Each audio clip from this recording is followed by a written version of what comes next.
మేము అనేక సందర్భాల్లో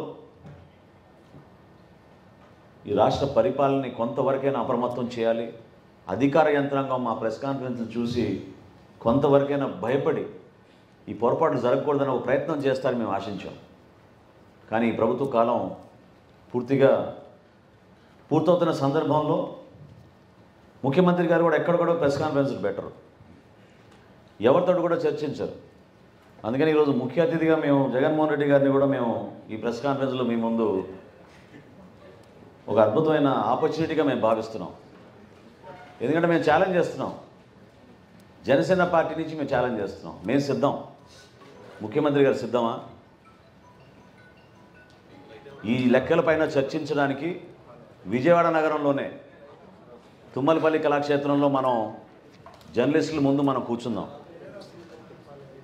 ఈ రాష్ట్ర ప్రభుత్వం చేసిన అవకతవకలు, అవినీతి కార్యక్రమాలు, ఈ 5 సంవత్సరాల్లో వాళ్ళు ఏ విధంగా ప్రజల్ని మోసం చేసి, లెక్కలు తారుమారు చేసి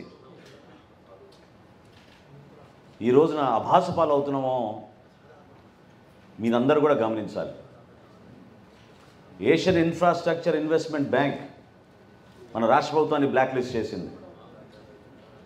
బ్రిక్స్ బ్యాంక్ మన రాష్ట్ర ప్రభుత్వాన్ని బ్లాక్ లిస్ట్ చేసింది.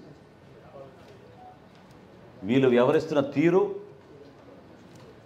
వీళ్ళు ముఖ్యమంత్రి గారి ఆధ్వర్యంలో జరుగుతున్న ఈ పరిపాలన రాష్ట్ర ప్రజలకి సమాధానం చెప్పాలి, ఒక చర్చకు రావాలి. మేము ఆహ్వానిస్తున్నాం. సంస్కారంతో, మర్యాదతోటి జగన్మోహన్ రెడ్డి గారిని మేము ఆహ్వానిస్తున్నాం. ఒక చక్కటి వేదిక ఏర్పాటు చేసుకుందాం, రండి మాట్లాడదాం. ఇది రాష్ట్ర భవిష్యత్తు గురించి మేము మాట్లాడుతున్నాం. రాష్ట్ర ప్రయోజనాల కోసం, రాష్ట్ర ప్రజల కోసం మనం చర్చించుకుందాం. ఎందుకు మీరు అనవసరంగా గొంతు చించుకునే విధంగా ఉపన్యాసాలు ఇచ్చి, సంస్కారం లేకుండా ప్రతిపక్షాలపైన మీరు దాడులు చేసుకుంటూ వెళ్తే, ప్రజల్ని కూడా రెచ్చగొట్టి దాడులు చేయమని మీరు ప్రోత్సహిస్తూ ఉంటే అది ఎంతవరకు సబబు చెప్పండి? నా రాజకీయ ప్రస్థానంలో నేను ఎప్పుడు చూడలేదు ఇటువంటి సభలు. నాకు చాలా ఆశ్చర్యం కలిగించి, ఆవేదనతోటి ఈ రోజున ఇటువంటి సభ ఏర్పాటు చేసి రాష్ట్ర ప్రజలకు తెలియాలన్న ఒక ప్రయత్నం ద్వారా జనసేన పార్టీ నుంచి మేము చేస్తున్నాం. ఎప్పుడు కూడా మా పార్టీ అధ్యక్షులు పవన్ కళ్యాణ్ గారు వ్యక్తిగత ఆరోపణల గురించి, వ్యక్తుల పైన ప్రత్యేకంగా మాట్లాడాల్సిన సందర్భాలు ఎప్పుడు చెయ్యం. మేము నిలబడేది అంశాల వారీగా మనం మాట్లాడదాం. మేము అందించే సమాచారం మీకు ఉపయోగపడితే ఈ రాష్ట్ర ప్రభుత్వంలో కొంతవరకు పరిపాలన ఇంకా మెరుగవుతుందని మేము కోరుకుంటాం.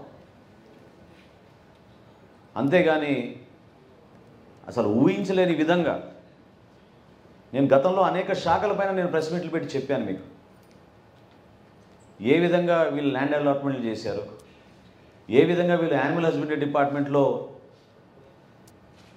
పాల ఉత్పత్తి కోసం వీళ్ళు మోసం చేసి గేదెలు కొన్నామని చెప్పారు, ఏ విధంగా వీళ్ళు భూసేకరణ చేసి 35,000 కోట్ల రూపాయల అవినీతి జరిగిందో దానికి మా పార్టీ అధ్యక్షుడు పవన్ కళ్యాణ్ గారు ప్రధానమంత్రి గారికి ఉత్తరం రాశారు. అదేవిధంగా ఈరోజు మీకు చెప్పిన ఈ లెక్కలు మేము క్యాగ్ని డిమాండ్ చేస్తున్నాం. దీనిపైన ఎంక్వైరీ జరపాలి. రాష్ట్ర ప్రభుత్వం కూడా 4 రోజుల్లో శాసనసభ సమావేశాలు, చివరి శాసనసభ సమావేశాలు ఈ ప్రభుత్వానికి ప్రారంభమవుతున్నాయి. కాబట్టి ఈ బడ్జెట్ సమావేశంలో ఖచ్చితంగా ఈ ప్రభుత్వం, ముఖ్యమంత్రి గారు వీటిపైన సమగ్రమైన విచారణ జరిపి ఈ లెక్కల్ని తేల్చాల్సిన అవసరం డెఫినెట్గా ఉంది.